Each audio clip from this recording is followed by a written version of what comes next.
अस्सलाम वालेकुम जी। अज असी आए हैं मुगल फर्नीचर मार्ट से अज तुहानूं लकड़ी के डैस्क बेंच जरा बनते विखाने यह लकड़ी का डैस्क बेंच है जी 4 फुट का।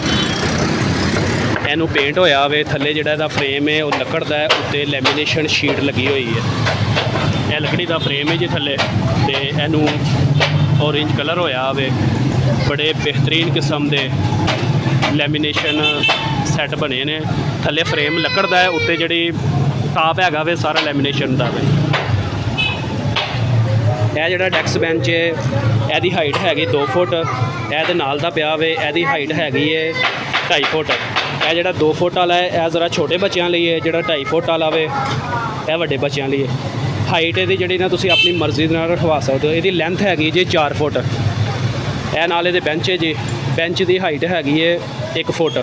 बेंच 1 फुट उच्चा वे। 1 फुट उच्चा बेंच इस्तेमाल होएगा जिहड़ा 2 फुट वाला डैक्स है। तो यह जिहड़ा 2.5 फुट उच्चा डैक्स है ਇਹਦੇ ਨਾਲ इस्तेमाल होएगा 1.5 फुट उच्चा जिहड़ा वे ना बेंच। तो यह तुहानूं हर किस्म का लकड़ी का फर्नीचर मिल सकता जी मुगल फर्नीचर मार्ट तो। मुगल फर्नीचर मार्ट वालियां दा एड्रैस हैगा जी दाता दरबार की बिल्कुल बैक साइड अखां वाले हॉस्पिटल के बिल्कुल सामने मुगल फर्नीचर मार्ट है जी।